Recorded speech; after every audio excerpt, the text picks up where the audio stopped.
யோவான் நற்செய்தி 15ஆம் அதிகாரம் 12ஆம் வசனம் முதல் 17ஆம் வசனம் வரைக்கும் உள்ளதான ஒரு செய்தியை தான் நாம் நேற்று தினத்தில் நாம் தியானித்தோம். யோவான் 15ஆம் அதிகாரம்,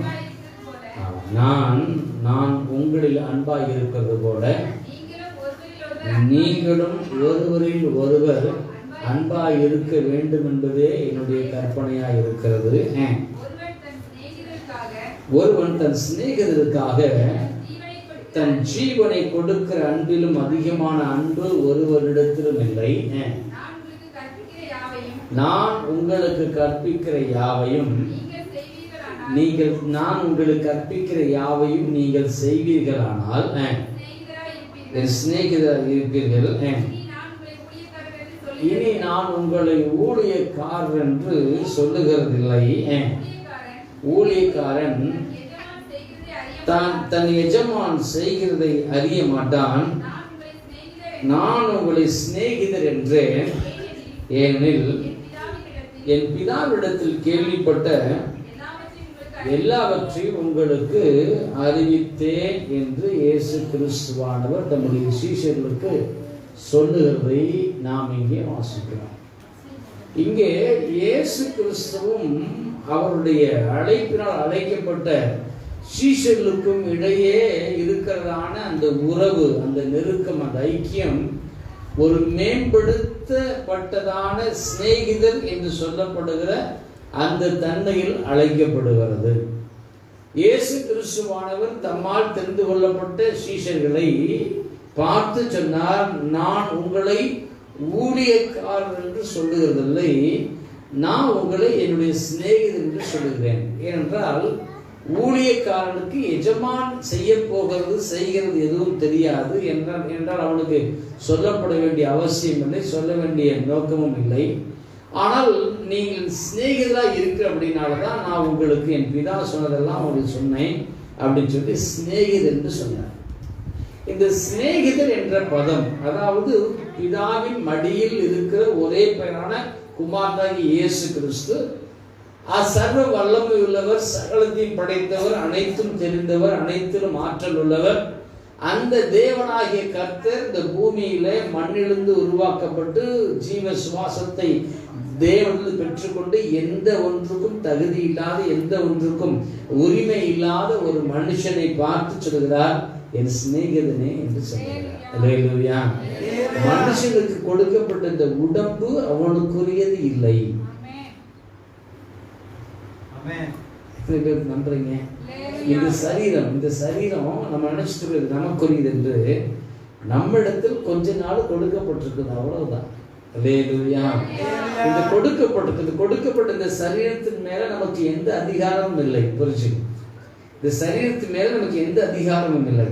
இந்த சரீரத்தை நீங்க எந்த ரீதியிலும் கண்ட்ரோல் பண்ண முடியாது. புரிஞ்சு, கருப்பாய் இருக்கிற மனுஷன் சொல்லுகிறான், நான் கலராய் மாற வேண்டும் என்று அவன் விரும்புகிறான், ஆனால் அது நடப்பதில்லை. அதற்காக அவன் எவ்வளவு முயற்சி எடுக்கிறான். குட்டையான முடி, நீளமான முடி, ரெண்டுமே பாருங்க, நீளமா வளர்றதையும் கட்டுப்படுத்த முடியாது, குட்டையா போயிட்டு நீளமாக்க முடியாது. அல்லேலூயா. தலைமுடி கொட்டி போகிறது, ஸ்டாப்னா ஸ்டாப் ஆக மாட்டேங்குது, அது நான் கொட்டுதானே செய்வேன், நீ வேலை பாடுறான்னு. அல்லேலூயா, அல்லேலூயா. ஆக இந்த சரீரத்தின் மேல எந்த மனுஷனாலும் ஆளுகை செய்ய முடியாது. இவனுக்கு கொடுக்கப்பட்டது அவ்வளவுதான். அது ஒரு நாள் பிறக்கிறது, அது வளர்கிறது, ஒரு நாள் தன் வாழ்க்கையை முடிக்கிறது. அதுக்கு பிறகுதான் வேதம் சொல்கிறது, மனுஷனுடைய ஆவி கர்த்தர் தந்த தீபமாக இருக்கிறது. இந்த ஆவி தன்னை தந்த தேவனிடத்திற்கு போயிடும். அல்லேலூயா. அப்ப இந்த ஆவியும் அவனுக்குரியதில்ல, இந்த ஆவியும் கர்த்தர் தந்த தீபம் தான் அது. ஆக ஆவியும் நமக்குரியதில்லை, இந்த சரீரம் நமக்குரியதில்லை. நம்ம பேசுற பேச்சு இருக்குது, காது கொண்டு கேட்க முடியாது, அவ்வளவு உயர்ந்து பேசுகிறோம், அவ்வளவு மேன்மை பாராட்டுகிறோம். ஆக இந்த சரீரமும் சரி, இது சரி. ஆக ஆண்டவர் எந்த விதத்திலும் தகுதி இல்லாத, எந்த வித உரிமை இல்லாத, எந்த விதத்திலும் மேன்மை பாராட்ட முடியாத ஒரு மனுஷனை பார்த்து சொல்றாரு, உங்களை நான் என்னுடைய சிநேகிதன் என்று சொல்லுகிறேன். அல்லேலூயா. சிநேகிதன் என்ற வார்த்தையை படித்த உடனே நான் எந்த நட்பை பேசுவது என்று யோசிக்க ஆரம்பித்தேன். அல்லேலூயா. அப்ப அப்போ யோசித்த போது எனக்கு பளிச்சுன்னு பைபிள்ல ஞாபகம் வந்த ஒரு நட்பு என்னன்னு கேட்டீங்கன்னா, யோனத்தானுக்கும் தாவீதுக்கும் இடையிலான ஒரு நட்பு. இந்த யோனத்தானை குறித்து லேசா நம்ம பார்த்துட்டோம்னா இன்னைக்கு செய்தியை லேசா புரிஞ்சுக்க வாய்ப்பா இருக்கும்னு நினைக்கிறேன். புரிஞ்சு யோனத்தானுக்கும் தாவீதுக்கும் இடையில ஏற்பட்ட ஒரு நட்பு. இந்த யோனத்தான் யார்? ஃபர்ஸ்ட் ஒரு கேள்வி, யோனத்தான் யார்? முதலாவது இஸ்ரவேல் ஜனங்களுக்கு முதலாய் தேவனால் ஏற்படுத்தப்பட்ட, தேவனால் அனுமதிக்கப்பட்ட ஒரு ராஜா. அவனுக்கு பேர் சவுல். ஜனங்கள் எங்களுக்கு ஒரு ராஜா வேண்டும் என்று சொன்னார்கள்.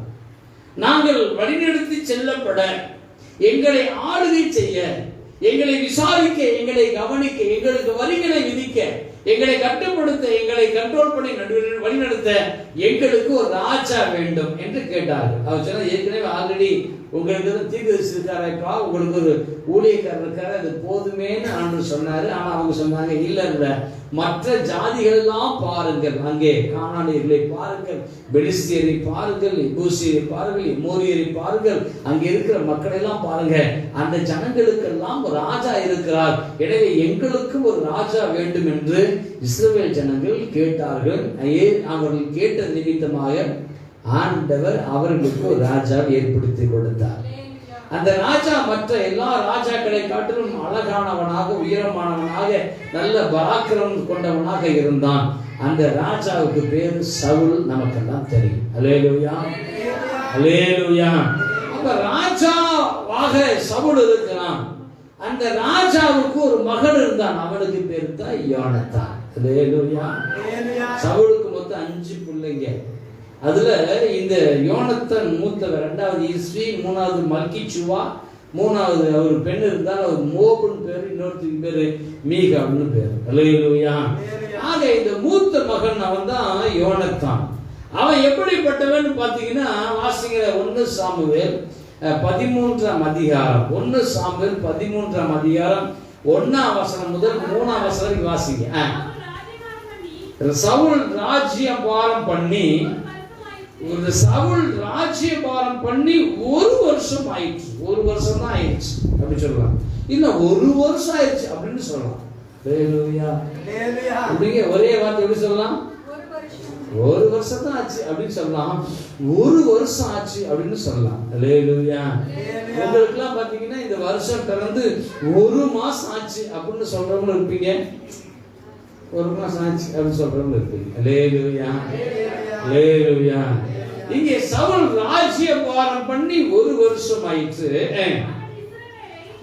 அவன் இஸ்ரவேலை 2ஆம் வருஷம் அரசாண்ட போது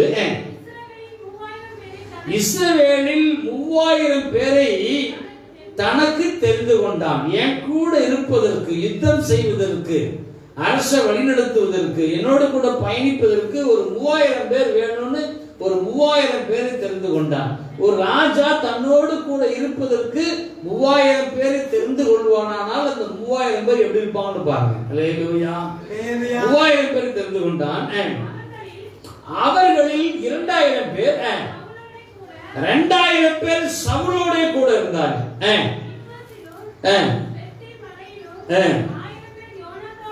ஆமா, 1000 பேர் யோனத்தானோடு கூட இருந்தாங்க. நல்லா கவனிங்க. தேசத்துல ஆண்டவர் தெரிந்து கொண்ட ஒரு மனுஷன், ராஜாவாய் தெரிந்து கொண்ட மனுஷன் சவுல். இந்த சவுல் ராஜ்யம் பண்ணுகிற 1 வருஷம் ஆயிருச்சு. இப்ப தன்னோடு கூட இருப்பதற்கு அவன் ஒரு 3000 பேரை தெரிந்து கொள்கிறான். அந்த 3000 பேர் 2000 பேரை தன்னோடு கூட வைத்துக் கொண்டிருக்கிறான்.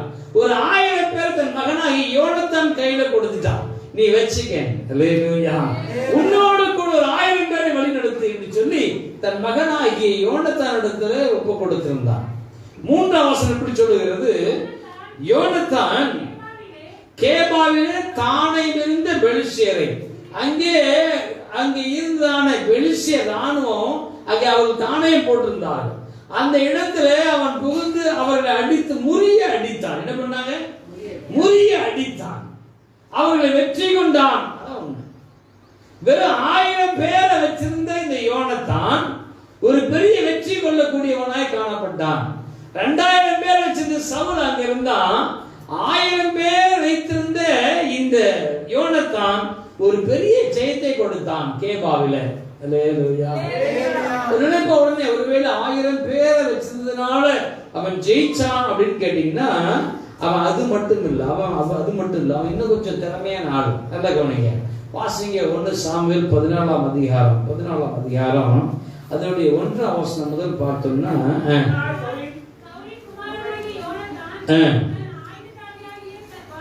சரி நான் வந்து நிறைய வசனம் இருக்கு, நான் டக்குன்னு சொல்லி கொண்டு போயிடுறேன். இந்த கவனிங்க, இந்த யோனத்தான் இந்த கேபாவில் இருந்ததான அந்த பெலிஸ்துடைய தானியத்தை முறிய அடித்தான்.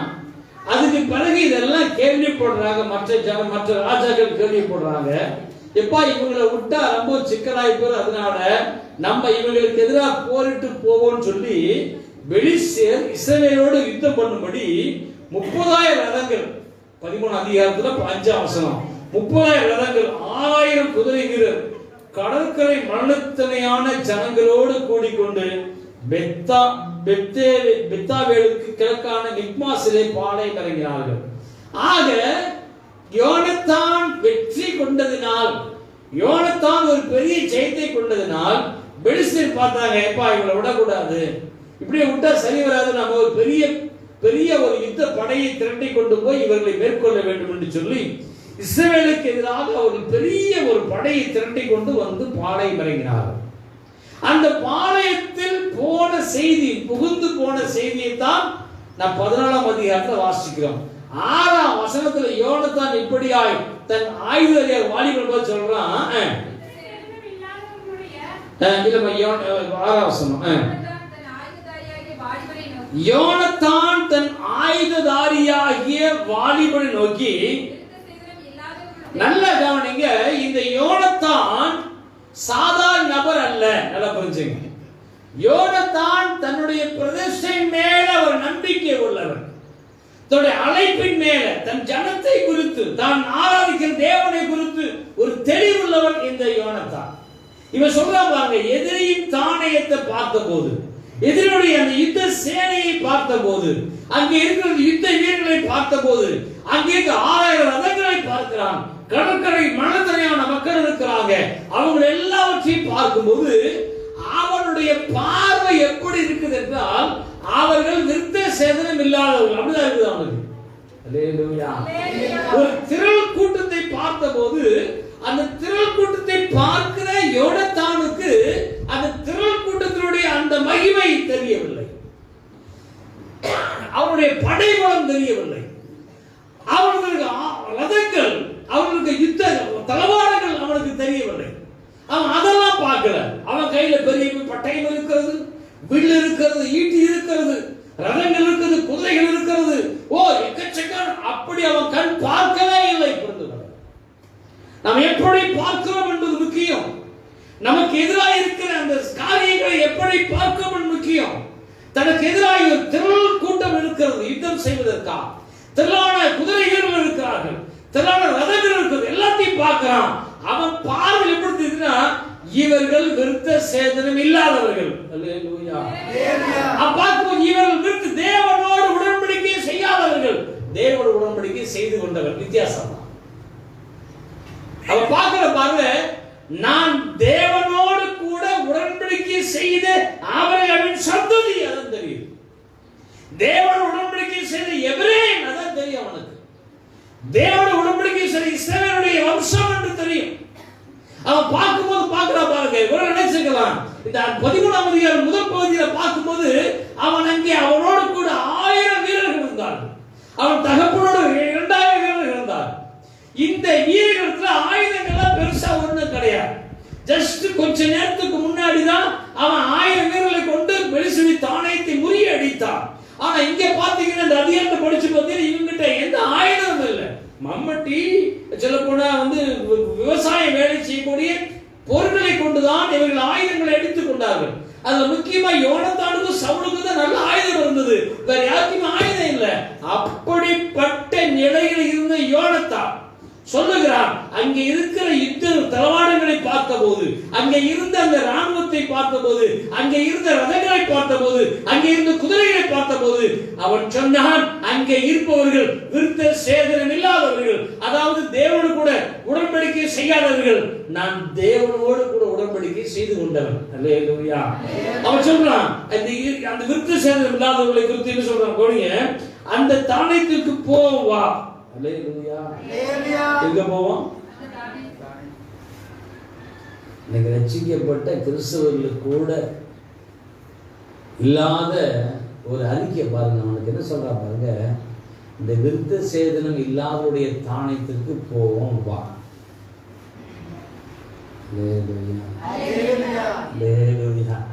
விருத்த சேதனம் இல்லாதவருடைய அந்த தானியத்திற்கு போவா. ஒரு வேளை கர்த்தர் ஒருவேளை நமக்காக ஒரு காரியம் செய்வார். அநேகம் பேரை கொண்டாகிலும் கொஞ்சம் பேரை கொண்டாகிலும் ரட்சிக்க கர்த்தருக்கு தடை இல்லை. நல்லா புரிஞ்சுங்க. இதுக்கு முந்தின போர்ல நம்ம போனா 1000 பேர் கூட இருந்தாங்க. இப்போ நம்ம போருக்கு போறோம். இப்போ 1000 பேரை கொண்டு போருக்கு போகும்போது அங்கே ஒரு சின்ன ராணுவம் தான் இருந்துச்சு. ஆனா இப்போ அந்த 1000 பேர் கூட கூட்டிட்டு போய் சண்டை போட்டதுனால இப்போ அவங்க சைடில் எக்கச்சக்கமான கடற்கரை மலத்தையா மக்கள் வந்துட்டாங்க. 6000 ரதங்கள் வந்துருச்சு, குதிரைகள்லாம் வந்துட்டாங்க, எல்லாம் வந்துட்டாங்க. இப்போ இதை பார்த்து சொல்றான், இப்போ இந்த சைட்ல வருஷம் கணக்கு எப்படிங்க? கணக்கு எப்படி போடணும்? அங்க 1000 பேர், இங்க எவ்வளவு பேர் இருக்கணும்? 1000 பேர். அப்படின்னு கணக்கு போடுவாங்க. எப்படி? முதல்ல போய் அந்த பெருசு தானத்தை முறியடிக்கும்போது அவங்க சின்ன கூட்டம், ஒரு பெருசு கூட்டம், சின்ன கூட்டம், அங்க 1000 பேர் கொண்டு போய் சண்டை போட்டாங்க. இந்த சண்டைக்கு பிறகுதான் அவங்க எல்லாம் பெரிய கூட்டமா கூடி வந்துட்டாங்க, எக்கச்சக்கான மக்கள். இப்ப என்ன அதே மாதிரி இங்கேயும் ஆள் படத்தை பெருக்கணுமா இல்லையா? அல்லேலூயா. இங்க 1000 பேர்ல அந்த 3 சைவத்தை தூக்கி போட்டான். இதுன ஆமா, ஒருத்தர் மட்டும் கூட வச்சிருக்கான். யாருக்கு கூட இருக்கா? 1000 பேர் இருக்க இடத்துல, 1000 பேர் இருக்க இடத்துல யாருமே இல்லை, ஒருத்தர் மட்டும் தான் கூட இருக்கான், வேற யாருமே இல்லை கூட இல்லை. இப்ப சொல்றான் பாருங்க, கர்த்தர் அநேகம் பேரை கொண்டாகிலும் கொஞ்சம் பேரை கொண்டாகிலும். அதுதான் நம்ம சபையினுடைய முதல் வருஷ விசுவாச அறிக்கை. அல்லேலூயா. இந்த ஊழியத்தை ஆரம்பித்த போது முதல் வருஷம் கர்த்தர் கொடுத்தான ஒரு அறிக்கை இருக்கு. அப்போ ஒரு சின்ன கூட்டம் இருப்பான், ரொம்ப கஷ்டப்பட்ட மக்கள் இருக்க ஒரு சின்ன கூட்டம் இருக்கும். நீங்களும் ரொம்ப கஷ்டப்பட்டீங்களா, கொஞ்சம் கஷ்டப்படும் தெரியாது எனக்கு, ஆனால் நீங்கள் உண்மையாகவே அவர்களை விட பெட்டர்னே சொல்லுவேங்க. அப்படிப்பட்ட ஒரு சிறு கூட்டம் இருந்தது. அப்போ இருந்தால் ஊழியத்தை ஆரம்பித்தோம். இந்த முதல் வருஷம் நமக்கு கேலண்டர் கூட அடிக்க முடியாது, ஏன்னா ஒன்றும் இல்லை. அப்போ நான் தற்செயலாக ஒரு கூட்டத்துக்கு பேச போயிருந்தேன், ராஜபாளையத்துக்கு. போயிட்டு வரும்போது அங்கே ஒரு பிரிண்டிங் ப்ரெஸ்கார்ட்ட பேசிட்டு இருந்தேன். அப்போ அவன்கிட்ட சொல்லும்போது சொன்னேன், ஓகே நாள் ஆயிடுச்சு, இந்த ஒரு 2-3 நாளில் புது வருஷம் பிறக்க போகுது, டிசம்பர் மாதம் 28ஆம் தேதி சம்திங் மீட் பண்ணேன். அப்போ சொன்னேன், இந்த மாதிரி அண்ணன் நானும் பேசிட்டு இருந்தோம். அப்போ சொன்னேன், காண்டு அடிக்கிறார், முதல்ல சொல்லிட்டு அடிச்சுக்கலாமேன்னு அண்ணன் சொன்னார்ல. நான் சொன்னேன், அது ஐடியா இல்லைண்ணா, அதுக்கு ஒரு அமௌண்ட் ஆகும், நம்மளோட கீழே அது ஒன்றும் கிடையாது அப்படின்னா உடனே என்ன சொன்னாங்க, சரி ஒரு வசனம் எடு. என்ன சொன்னேன், எனக்கு ஒரு வசனம் ஆண்டுனால எனக்கு பேசுகிற ஒரு வசனம் இருக்குது, அந்த வசனத்தை போட்டவொடனே ஒரு அட்டவணை அடிப்போம்னு சொல்லிட்டு அந்த வருஷம் தான் முதலாக இந்த வசனத்தை போட்டு ஒரு அட்டை எடுத்து கொண்டு வந்து நம்மளோட விசுவாச குடும்பங்கள் கையில் கொடுத்தேன். நல்லா கவனிக்கணும். அப்போ அந்த வார்த்தையை நான் சொல்றான் பாருங்க, கர்த்தர் அநேகம் பேரை கொண்டாலும் கொஞ்சம் பேரை கொண்டாலும் வச்சு கர்த்தருக்கு தடை இல்லை. எல்லாம் இருக்கும்போது பாராட்டுகிற ஒரு மேன்மை அல்ல. ஒன்றும் இல்லாமல் இருக்கும்போது விசுவாச அறிக்கை பண்றீங்களா, அங்கதான் ஜெயம் இருக்கிறது. அல்லேலூயா. எல்லாம் இருக்கும்போது பேசுகிறதல்ல விசுவாசம். ஒன்றும் இல்லாமல், எதுக்கும் ஏது இல்லாமல், நாளைக்கு சாப்பாடு கூட வழி இல்லாம என்னை பலப்படுத்துகிற கிறிஸ்துவ எல்லாவற்றையும் செய்ய பலன்னு சொன்னா அதுதான் விசுவாசம் கிரியை செய்ய துவங்கும். கொஞ்சம் இப்ப சொல்றான், கர்த்தர் அநேகம் பேரை கொண்டாலும் கொஞ்சம் உள்ள போனா அடிச்சான், துவைச்சான், எல்லாத்தையும் ஜெயிச்சிட்டான். அல்லேலூயா. ஜெயிச்சிட்டாங்க. மிகப்பெரிய வெற்றி, எல்லாராலும் ஆச்சரியமாய் அதிசயமாய் பார்க்கப்படக்கூடிய வெற்றி. மிகப்பெரிய ஒரு வெற்றியை அவன் பெற்றுக்கொண்டான். நல்ல கவனிங்க, இதுக்காக சொல்ல வரேன்னா, யோனத்தான் சாதாரண நபர் அல்ல. அவன் விசுவாசம் உள்ளவன், அவன் தைரியம் உள்ளவன், போரிடக்கூடிய எல்லா விதமான ஒரு சூழ்நிலை அவனுக்கு இருந்தது. போரிட்டு ஜெயிக்கக்கூடிய வல்லமை பொருந்தியவன் அந்த யோனத்தான். யோனத்தான் சாதாரண நபர் அல்ல. யோனத்தான் நல்ல வல்லமை பொருந்தியவனாக காணப்பட்டான், பலமுள்ளவனாக காணப்பட்டான். அவன் கையில் 1000 பேர் கொடுத்தவனும் ஜெயிப்பான், ஒருத்தர் கொடுத்தவனும் ஜெயிப்பான். அப்படிப்பட்டவன். அல்லேலூயா, அல்லேலூயா. அது இன்னும் அவனுடைய குணத்தை இன்னும் கொஞ்சம் நான் பார்க்க, இன்னும் கொஞ்சம் கவனிக்கிறேன், இன்னும் கொஞ்சம் பாருங்க. அவன் எப்படிப்பட்டவனா, 1 சாமுவேல் 14ஆம் அதிகாரத்துல 29ஆம் வசனத்துல சொல்றான், எங்க அப்பா சரியில்லைங்கிறான். அல்லேலூயா. என்ன சொல்றான்? அப்பா சரியில்லைங்கிறான். அப்பா உங்களால கலக்கம் அடைய பண்ணிட்டாரு, எதுவுமே சாப்பிடக்கூடாது அப்படின்னா உத்தரவு போட்டு உங்களை சாப்பிடாம பண்ணிட்டாரு, நீங்க எல்லாம் இப்ப சோர்ந்து போயிருக்கிறீங்க அப்படின்னு சொல்லிட்டான். அவங்க அப்பா சரியில்லைங்கிறான். யாரு? யோனத்தான் சொல்லுகிறான். அல்லேலூயா, அல்லேலூயா. அதுக்கு பிறகு இப்ப உங்க வாதம் வந்துருச்சு. இதனால என்னப்பா காரணம்? யாருப்பா இது? யாரும் சாப்பிடக்கூடாது, யாரும் சாப்பிட்டா போடுங்க, யார் சாப்பிடுறதுன்னு சொல்லி சீட்டு போட்டு பார்த்தா கடைசி யோனத்தான் பேர் இருந்துச்சு. யோனத்தான் பேர் வந்து யோனத்தான் சொல்றான், ஐயோ நான் தப்பு பண்ணிட்டேன், நான் சாக வேண்டியவன். அல்லேலூயா. நல்லா கவனிங்க, நல்லா கவனிங்க. தகப்பனார் சொன்ன ஒரு உத்தரவு, தகப்பனார் சொன்ன ஒரு ஆணை, அதை மீறின வந்து சாகணுங்கிறான். அப்போ யார் மீறினா? யோனத்தான் தான் மீறினா. இப்ப சொல்றான், சீட்டா விழுந்துச்சு. இப்ப சொல்றான், இல்ல நான் சாக வேண்டியவன், சாகத்தான் வேண்டும் அப்படிங்கிறான். அல்லேலூயா. அந்த இடத்தை பாருங்க, தகப்பனுடைய ஒரு காரியத்தை குறை சொல்றான். ஆனா அதே இடத்துல தகப்பனுடைய உத்தரவை கேட்ட உடனே சொல்றான், நான் உடனே செத்துறேன். அல்லேலூயா.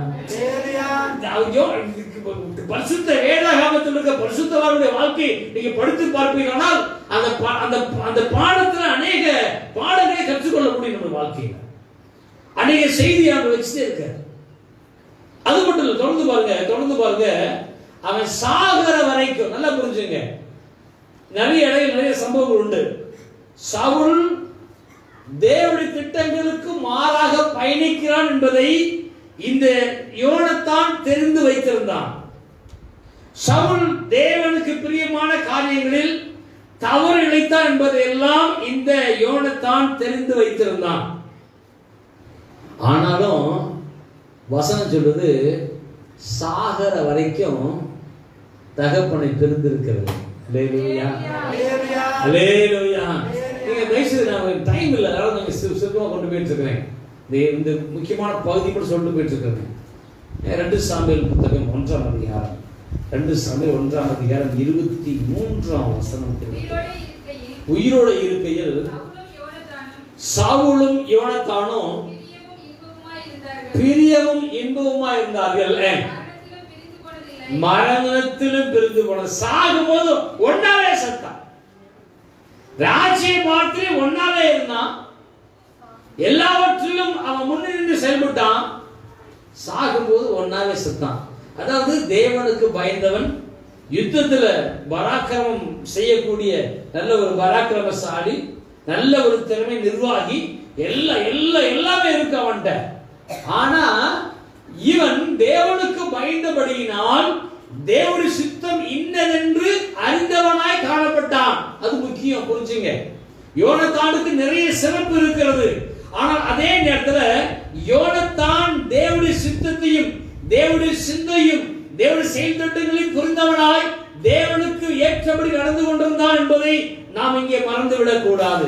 1 சாமுவேல் புத்தகம் அதனுடைய 18ஆம் அதிகாரம் 1ஆம் வசனத்திலிருந்து வாசிங்க. அவன் சவுலோடு பேசி முடித்த பின்பு யோனத்தானுடைய ஆத்துமா தாவீதின் ஆத்துமாவோட ஒன்றாய் இசைந்திருந்தது. யோனத்தான் மிகப்பெரிய பராக்கிரமம் செய்யக்கூடியவன் தான். ஒரு ஆயுதரை மட்டுமே கூட்டு போய் திரளான பெலிஸ்திய சேனைகளை முறியடிக்கக்கூடிய வல்லமை பெறுந்தவன் தான். 1000 பேர் கையிருந்தால் அவர்களை கொண்டு யுத்தம் செய்து ஜெயிக்கக்கூடியவன் தான். அப்படிப்பட்ட யோனத்தான் கோலியாத் வந்த போது அவனும் ஒதுக்கி விட்டான். அல்லேலூயா, அல்லேலூயா. ஏன்னா நல்ல யோசனை பண்ணி பாருங்க. முதலாவது 1000 பேர் கூட இருந்தாங்க. இந்த 1000 பேரை கொண்டு போய் அடிச்சாங்க. 1000 பேருக்கு வந்து தலைவன். ஏன்னா சவுல் ஒப்பு கொடுத்த 1000 பேர் வச்சுக்கப்பா, நீ இவங்களை வச்சு நீ போவா, எது செய், ராஜ்யத்துக்காக ஏதாவது செய்து சொல்றாரு. அவன் பாட்டுக்கு போனா வந்தான். அந்த இடத்துல யாருடைய ஆலோசனை தேவையில்லை, அவரே முடிவெடுத்தார், ஜெயிச்சார். ரெண்டாவது ஆயுதாரியை வாலியை கூட்டு போனான். ஆயுதாரி கூட இருந்தான், அவனை கூட்டு போனான். அவன் கூட வந்து ஜெயிச்சான், ஒரு பிரச்சனை இல்லை அவனுக்கு. ஆனா இப்போ எல்லாத்துக்கும் கூட இருக்கிறான். இப்போ கோலியாத் வந்து சவால் விடுகிறான், எல்லாம் ஓடுறாங்க. இப்ப இவனுக்கே சந்தேகமாயி போச்சு. ஒருவேளை யோனத்தான் அவனுடைய தலைமையில் ஒரு படை இருந்து அந்த இடத்துல கோலியாத் வந்து பேசி இருந்தால் கூட அவன் ஏற்று நின்றிருக்க முடியும். நான் அப்படிதான் நினைக்கிறேன். ஆனா இப்போ அவன் எங்க இருக்கிறான்? சவுலோடும் அந்த யுத்தத்தோடு கொள்கிறான். இந்த இடத்துல வந்து கோலியாத்து பேசுறான், எல்லாம் ஒழிஞ்சிட்டானா. இங்க வந்து தாவீது வந்து முன்னாடி நின்று ஜெயிச்சிட்டான். அல்லேலூயா.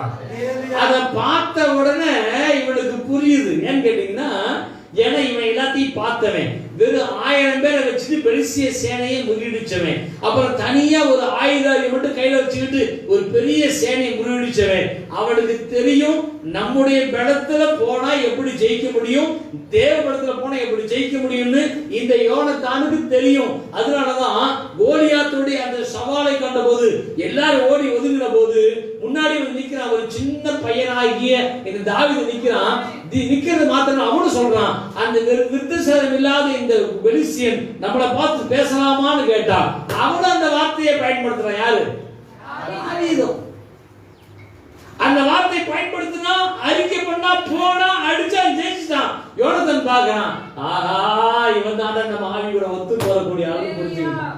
அல்லேலூயா, அல்லேலூயா.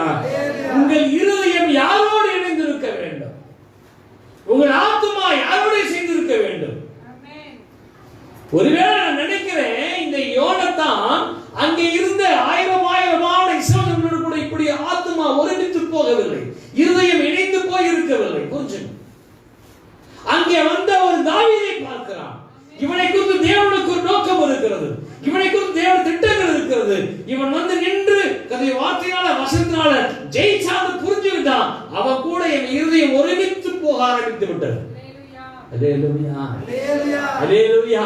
தன் தகப்பனோடு கூட போக முடியவில்லை, தன்னுடைய சேனையில் தனக்கு அன்பாக நேசமாக இருந்தவோடு போக முடியவில்லை. யார் கூட இறுதி ஒருமித்து போகிறது? தாவீதோடு போகிறது. அன்னைக்கு தான் வந்தான், அன்னைக்கு தான் ஜெயிச்சான். சவுல் வந்து பேசிட்டு போறான். யோனத்தான் பார்க்கிறான், வசனம் சொல்லுது, அவன் ஆத்துமாவோடு ஒன்றை செய்திருந்தது. யோனத்தான் அவனை தன் உயிரை போல சிநேகித்தான். எப்படி சிநேகித்தாங்க? ஆமா, யோனத்தான் தாவீதை தன் உயிரை போல சிநேகித்தான். எப்படி? ஏன்? அவனுக்குள் தேவனுடைய ஆவியானவர் இருப்பதை அவன் புரிந்து கொண்டான். யாரை சிநேகிக்கிறான்? யாரை நேசிக்கிறான்? யோனத்தான் யாரை சிநேகிக்க முடியும்? யாரை நேசிக்க முடியும்? தேவனுடைய ஆவியால் நடத்தப்படுகிற யோனத்தான் தேவனுடைய ஆவியால் நடத்தப்படுகிற இன்னொரு தாவீதோடு கூட சிநேகமாக இருந்தான், உயிரை போல சிநேகித்தான். அது மாத்திரம் வாசிக்கிற தோஷம்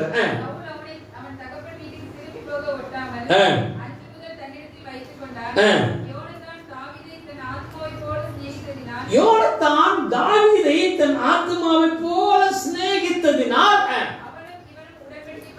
அவனும் இவனும் உடன்படிக்கை பண்ணி கொண்டார்கள். அல்லேலூயா.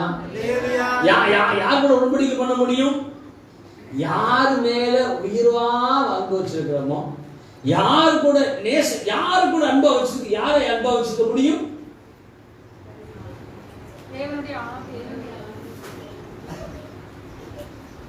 தேவனுடைய ஆவியால் நடத்தப்படுகிற ஒரு மனுஷன், தேவனுடைய ஆவியால் நடத்தப்படுகிற இன்னொரு மனுஷன் தான் ஒரு ஆத்மாவை போல உயிரை போல சிநேகம் பாராட்ட முடியும்.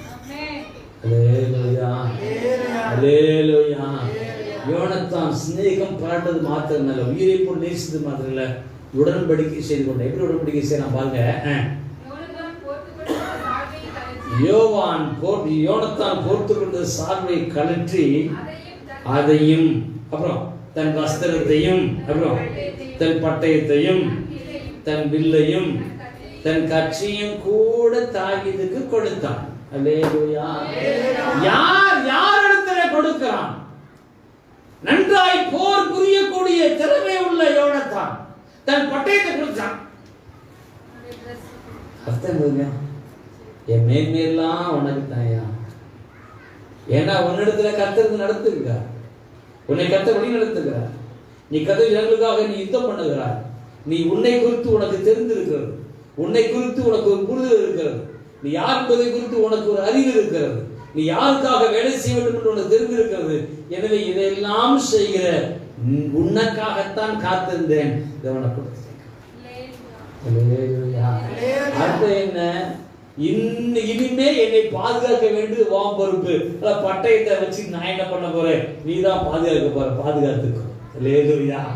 நான் வில்லு ஈட்டி வச்சு நான் என்ன பண்ண போறேன்? நானும் என்னை பாதுகாத்துக்கணும். என்னை பாதுகாத்துக்கோ. லட்சங்களாய் உன்னை கத்தை கொண்டு இருக்காரு. இந்த பிடிச்சு காட்டா கையில கொடுத்தான்.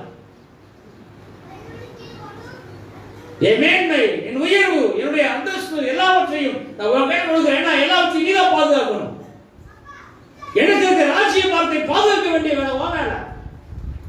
எனக்கு இருக்க மேன்மையை பாதுகாக்க வேண்டிய வேலை ஓ வேலை. எல்லாம் உன் கையில கொடுக்கிற உடன்படிக்கை செய்து கொண்டான். என்னை நடத்த வேண்டிய பொறுப்பு உன்னுடையது, என்னை பாதுகாக்க வேண்டிய பொறுப்பு உன்னுடையது. எனக்கு இது தெரியும், ஆனா என்னை விட நீதான் இது நல்லா பண்ற. ஏன் கேட்டீங்கன்னா உன்னை கர்த்தர் நடத்துகிறார். அல்லேலூயா, அல்லேலூயா. பரிசுத்த வேதாகமத்தை படித்து பாருங்கள், படித்து பாருங்கள். கொஞ்சம் ஆவியானவர் உங்களுக்கு கற்றுக் கொடுப்பார். யோனத்தான் ஒப்பு கொடுத்தான், எல்லாவற்றையும் ஒப்பு கொடுத்தான். இந்த வச்சுக்க, பட்டயத்தை வச்சுக்க, மேல் வசந்த வச்சுக்க, கச்சையை வச்சுக்க, எல்லாத்தையும் வச்சுக்க, எல்லாமே பொறுப்புதான்.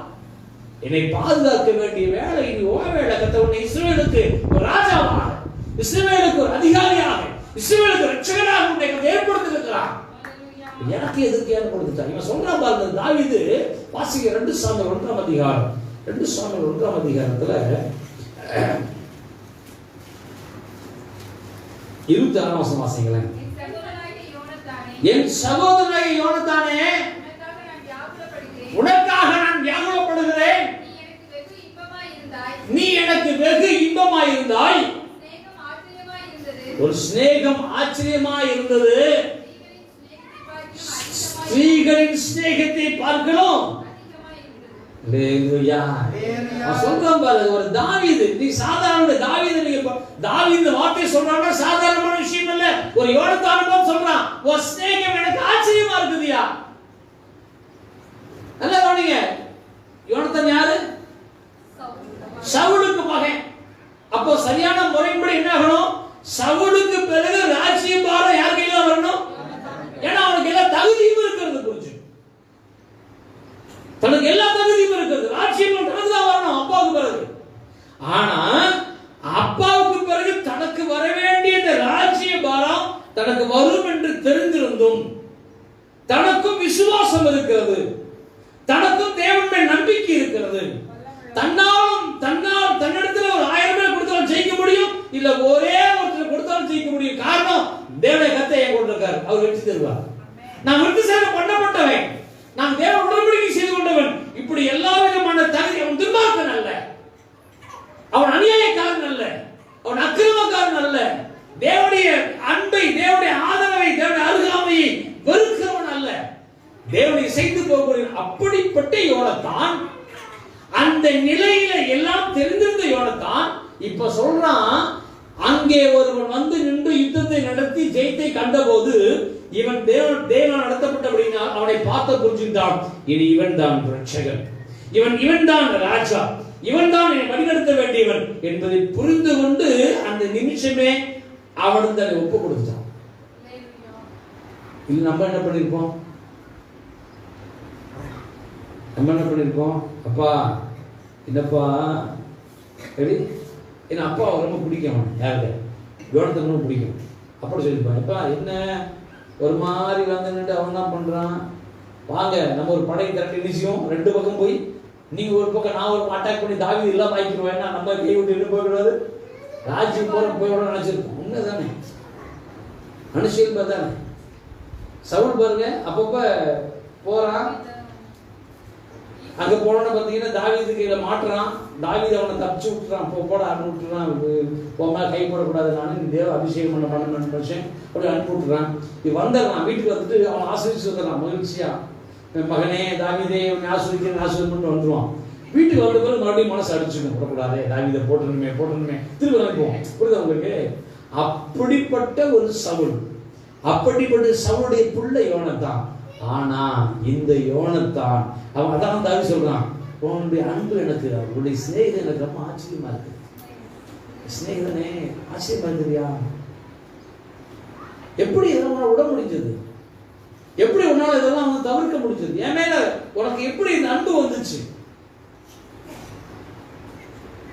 ஸ்நேகம் என்றால் இப்படித்தான். நிறைய விஷயம் சொல்ல முடியும், நிறைய சொல்ல முடியும்.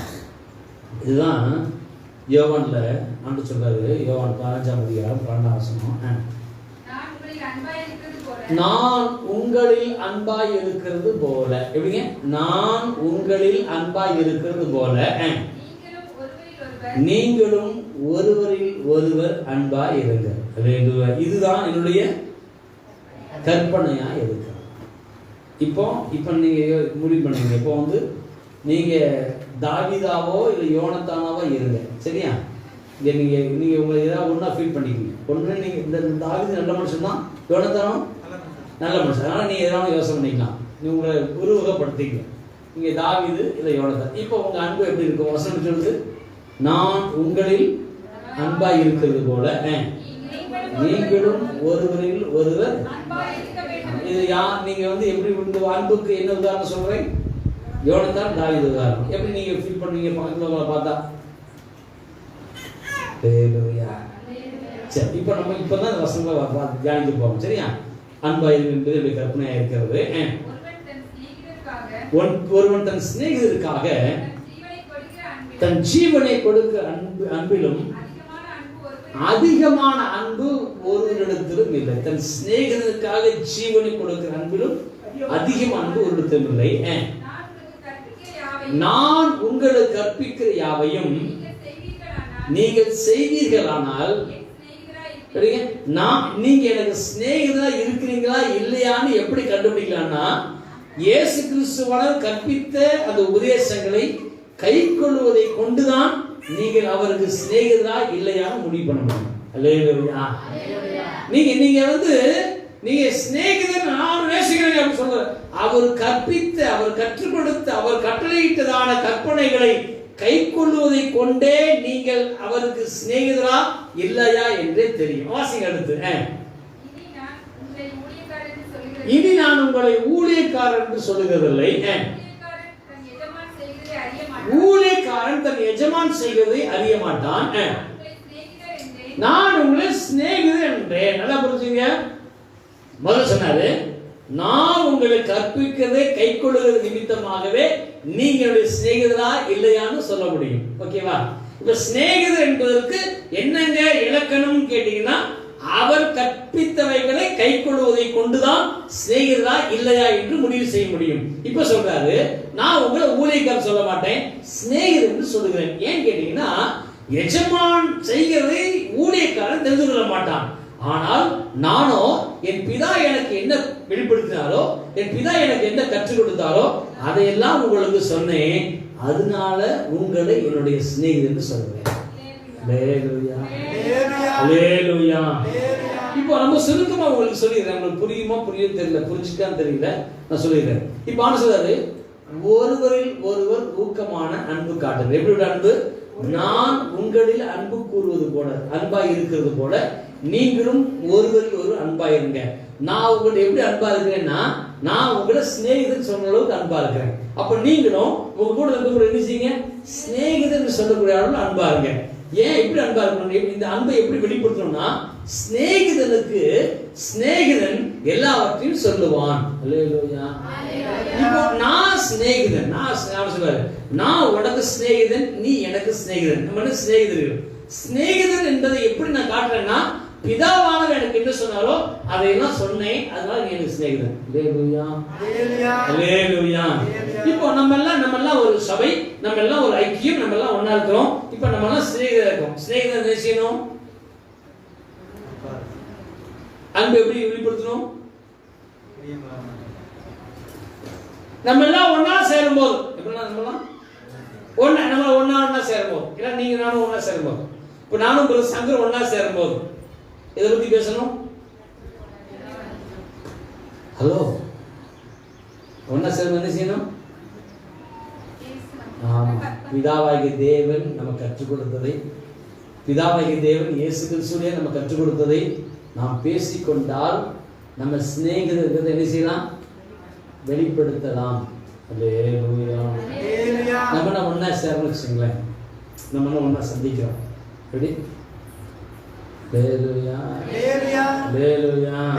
நம்ம பொன்முலக்காவும் பொன்றுபியக்காவும் சுதிச்சாக்காவும் ஒன்னா சந்திக்கிறாங்க. என்ன பேசுவாங்க? என்ன பேசணும்? பேசணும். ஏக்கா உங்களுக்கு தெரியுமா, அந்த அக்கா சபைக்கு வராங்களே அவங்களுக்கு தெரியுமான்னு பேசுனாங்கன்னா இவங்களும் விளங்க மாட்டாங்க, அவங்களும். நம்ம சந்தித்துக் கொள்ளும் போது என்ன பேசுகிறோம் அது முக்கியம். நான் சந்தித்துக் என்ன பேசுகிறோம் அது முக்கியம். இயேசு கிறிஸ்துவானவர் இந்த பூமியிலே மனுஷனை தேடி வந்தார். எதுக்கு?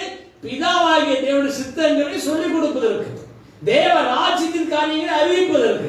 அவருக்கு சொன்ன நேரமே இல்லப்பா, சீக்கிரம் சீக்கிரம் சீக்கிரம் ஓடணும். எதுக்கு சொல்லணும்? பிதாவாகிய தேவனுடைய சித்தத்தை சொல்லணும், அவர் திட்டங்களை சொல்லணும், ரட்சிப்பை பேசணும், தேவ ராஜ்யத்துக்குரிய பிரசங்கங்களை பண்ணணும். அப்படியே அழைச்சிட்டு இருந்தார் அவர்.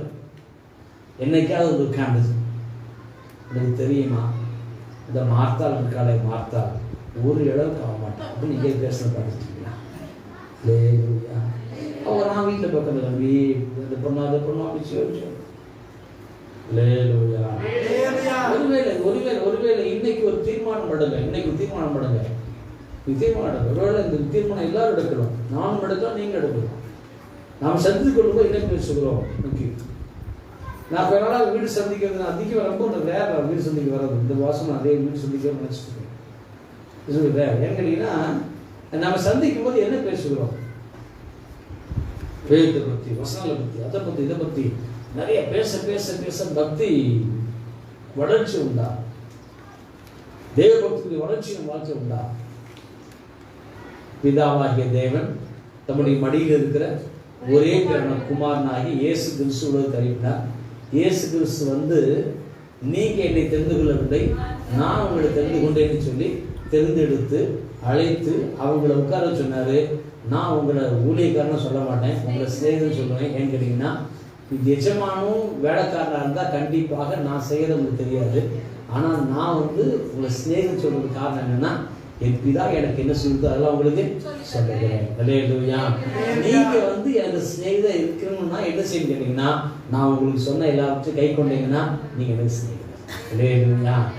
சும்மா ஒண்ணும் இல்லை, ஜீசஸ் என் ஃப்ரெண்டுன்னு சொல்றது சும்மா பேசிக்கலாம். ஆனால் அந்த சிநேகிதர் என்று சொல்லுவதை எப்படி உறுதிப்படுத்திக் கொள்ள முடியும் என்றால், இயேசு கிறிஸ்து கற்றுக் கொடுத்த, இயேசு கிறிஸ்து கற்பித்தவைகளை நம் கை கொண்டுதான் நாம் கிறிஸ்துவை நண்பர் என்று சொல்ல முடியும். கிறிஸ்துவுக்கு ஃப்ரெண்டுன்னு சொல்ல முடியும். ஒருவேளை நமக்குள்ள நம்ம நட்பு பாராட்டினாலும் கூட அந்த நட்பில் கூட தேவனுடைய திட்டங்களும் தேவனுடைய கிரியைகளும் தேவனுடைய சொல்லப்பட்ட நோக்கங்களும் வெளிப்பட வேண்டும். அதை பகிர்ந்து கொள்ள வேண்டும், அதை பற்றி பேச வேண்டும். தேவ பக்திக்குரிய முயற்சியில் அதிகமாக வளர வேண்டும். அப்படிப்பட்ட வளர்ச்சிக்கு ஒப்பு கொடுப்போமானால் இயேசு கிறிஸ்து எப்படி நம்மை சிநேகிதம் தெரிந்து கொண்டாரோ, நாம் எப்படி மற்ற சிநேகிதத்தை நாம் புரிந்து கொண்டு இருக்கோமோ, இந்த சிநேகம் கிறிஸ்து வருகை வரைக்கும் நடத்திருக்கும். அது இல்லாம உலகத்தின் காரியம் உள்ள வந்துச்சுன்னா அந்த சிநேகிதத்துக்கு அர்த்தமே இல்லாம போயிடும். வேதம் சொல்லுகிறது, உலக சிநேகிதம் தேவனுக்கு விரோதமான பகை என்று அறியீர்களா? அப்போ எது நமக்கு பகை? எந்த சிநேகம் பகை? சிநேகம் பகை. எந்த சிநேகம்? உலக சிநேகம் பகை. எந்த சிநேகம் நல்லது? தேவன் கிறிஸ்துவ நிமித்தமாக நமக்குள் இருக்கிறதான அந்த பரலோகத்துக்கு இசைவான சிநேகிதம் மட்டுமே நல்லது என்ற நம்பிக்கையில தேவ சமூக ஒப்பு கொடுத்து சொல்லணும், கர்த்தாவே நீர் எங்களை சிநேகிதம் தெரிந்து கொண்டேன், நாங்களும் ஒரு சிநேகமாய் அன்பாய் இருக்க அழைக்கப்பட்டிருக்கிறோம். நாங்களும் கூட நீரும் பிதாவும் நீரும் சீஷர்களும் எப்படி அன்பாய் இருந்தீர்களோ அதே போல நாங்களும் அன்பாக ஒப்பு ஜெபம் சொல்லுவோம். கர்த்தர் நிச்சயம் நடத்த போதுமானவர். நம்ம எல்லாம் முழங்கால் படியிட்டு தேவ சமூகத்தை நோக்கி பார்த்து, கர்த்தாவே உம்முடைய சிநேகம் எங்களுக்குள் நிலைத்திருக்கட்டும் ஆண்டவரே. இந்த சிநேகத்துக்காக நாங்கள் நிச்சயமாகவே காத்திருக்கிறோம். இந்த சிநேகத்தில் உண்மையாக இருக்க ஒப்பு கொடுக்கிறோம் ஆண்டவரே. கிறிஸ்துவோடு கூட இருக்கிற அந்த சிநேகம், கிறிஸ்துவுக்கும் பிதாவுக்கும் இருந்த இந்த சிநேகம், கிறிஸ்துவுக்கும் சீஷர்களுக்கும் இருந்த சிநேகம் எங்களுக்கும் உமக்கும் இடையில் இருக்கட்டும் ஆண்டவரே. எங்களுக்கும் எங்களுடன் ஆராதிக்கிற பிள்ளைகளுக்கும் கூட இருக்கட்டும் ஆண்டவரே. நாங்கள் உமக்கு பிரியமான சிநேகம் உள்ளவர்களாக இருக்க எங்களை ஒப்பு கொடுக்கிறோம். வாய்களை திறந்து ஹல்லேலூயா ஹல்லேலூயா ஹல்லேலூயா ஹல்லேலூயா. உமக்கு ஸ்தோத்திரம் உமக்கு ஸ்தோத்திரம் உமக்கு ஸ்தோத்திரம் உமக்கு ஸ்தோத்திரம். கர்த்தாவே ஒப்பு கொடுக்கிற எல்லா வாய்களை திறந்து சத்தமா அறிக்கை பண்ணுங்க. சொல்லுங்க, கர்த்தாவே உம்மோடு கூட நெருக்க வேண்டாண்டவரே, உம்மோடு கூட ஐக்கிய வேண்டாண்டவரே, உம்மோடு கூட அன்பு வேண்டாண்டவரே, உம்மோடு இசைந்திருக்கிற அனுபவ வேண்டாண்டவரே. நீ கற்றுக் கொடுப்பதை கேட்கத்தக்க அனுபவத்தை கொடுக்கிறாக, கற்றுக்கொண்டு வைத்திருக்க உதவி செய்கிறாக. நாங்கள் ஒரு அப்பா இருப்பதை வெளிப்படுத்த உதவி செய்கிறாக. கைகளை தட்டி தேவ சமூகத்தை பார்த்து, கர்த்தாவே உமக்கு ஸ்தோத்திரம்.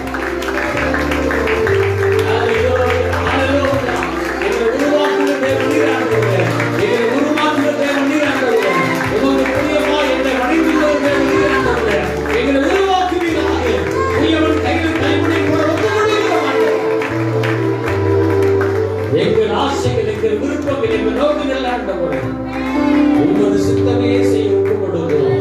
சித்தமே செய்ய ஒப்பு கொடுக்கிறோம் ஆண்டவரே. விருப்பம் நிறைவேற ஒப்பு கொடுக்கிறோம் ஆண்டவரே. நீ தொடர்ந்து ஆளுகை செய்வீரா? எல்லாம் முழங்கால் படி முடிஞ்சவங்களே முழங்கால் படி. ஹல்லேலூயா ஹல்லேலூயா ஹல்லேலூயா ஹல்லேலூயா.